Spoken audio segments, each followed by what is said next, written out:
Marketing, kita kembali lagi di Beyond Marketing. Masih ada Pak Andi Malarangeng, juru bicara Kepresidenan Republik Indonesia. Kita bahas lagi sekarang masalah 4C-nya ini ya. Iya, ini di marketing kan ada change, competitor, customer, company. Dalam hal ini company-nya ya presiden sendiri yang mau di marketing.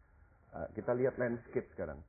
Kira-kira ini kan Pak SBY sampai 2009. Kalau Anda lihat landscape-nya dinamika sampai 2009 ini apa ya akan terjadi? Ada sesuatu hal yang dari sisi change yang fundamental. Apa itu? Sekarang ini adalah karena presiden dipilih langsung oleh rakyat.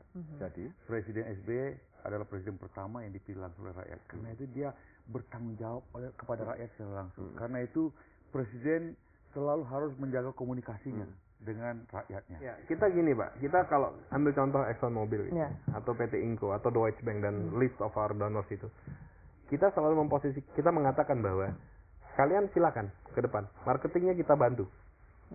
Jadi memang Sampurna Foundation tidak supaya mereka konsentrasi di bisnisnya kan. Betul Pak.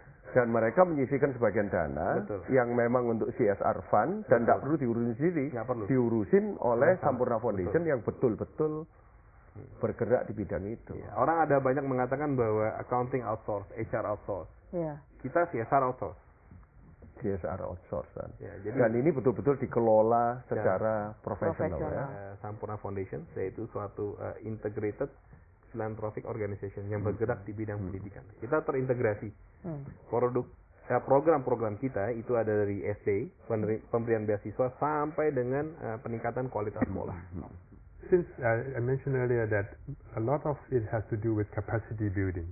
Capacity building, skills development. Skill development. Okay. Because many of our people are still not having enough education, the health is not there, and so forth. So how can you be a dynamic community and sharing community when your basics are not quite? You focus your program mainly on the capacity building. Well, a lot of it goes to human resources development. Human resources development. Yes, to raise the level of their capacity and their skills. Okay? So in other words, let's say we are working with women home workers. They do all these cottage industries at the backyard. But the thing is, how do we make sure they can sell to the market, the international market? So ICT can help, right? Because if you go online, you can market online. You can go anywhere in the world online. Okay? So the thing is, then you have to help them to be able to be literate, to be able to use the technology. Okay? So this is what we are trying to do, for example. Pak Heri, untuk menjamin supaya positioning itu tidak sekedar janji, aman tadi ya, kemudian hopefully mendapatkan return yang tinggi, itu apa yang harus dilakukan oleh BEJ? Katakanlah sistem informasinya harus bagaimana, terus aturan ditegakkan dengan benar. Apa itu Pak? Bisa diceritakan dikit? Nah yang penting kita menjaga integriti pasar ya Pak. Integriti pasar. Itu kata jelasnya gimana itu? Menciptakan pasar yang wajar, teratur dan efisien. Wajar itu ada dalam wajar, teratur, efisien. Wajar artinya apa? Teratur apa? Efisien? Wajar dalam arti bahwa transaksinya semua normal Pak, nggak ada yang direkayasa. Ya, teratur bahwa itu memang semua sudah ikut aturan yang main, ya kan ya.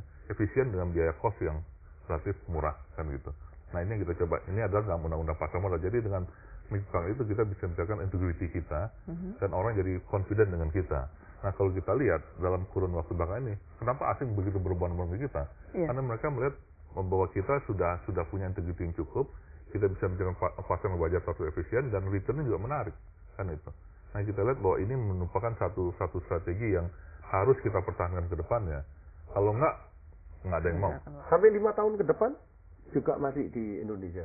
Ya targetnya begitu. Tetapi kalau ada pertumbuhan yang cepat dan kita selalu melihat peluang-peluang ya. Kan namanya bisnis ini bisa cepat berubah tergantung kondisi di lapangan. Itu dari marketing mix produknya ya. Kalau cara pricingnya gimana? Biasanya pakai cost plus atau perceived value dari customer atau biasanya gimana kalau construction ini Pak? Orang tanya costnya berapa, ya lu tambah berapa untungnya gitu Pak. Ya jadi kita dengan adanya investasi ya. Investasi itu kan di bidang infrastruktur, misalnya jalan tol, kita ngitung konstruksinya.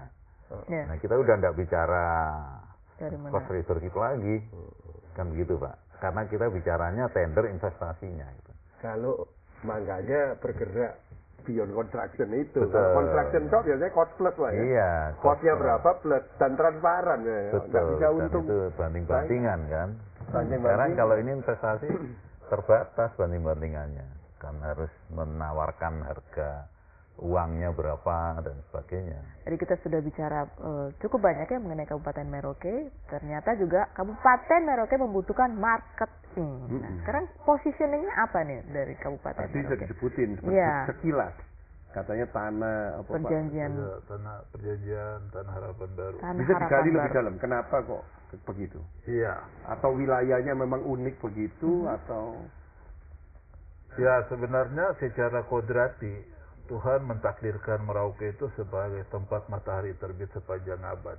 Oh, dari timur ya? Iya, dari timur. Bapak sering ngomong katanya mengirim matahari Indonesia dari Merauke. Iya, jadi sebagai tanda silaturahmi, orang Merauke akan setia mengirimkan matahari untuk seluruh saudara. Jadi kalau nyanyian dari Sabangnya Merauke di sana diganti dari Merauke ke Sabang. Sesungguhnya kalau dilihat dari aliran kodrat, dari yang Merauke. tepat itu adalah Merauke Sabang, karena lebih dulu matahari terbit 2 jam di sana. Sholat pun lebih dulu didirikan, lonceng gereja pun lebih dulu berbunyi di Merauke.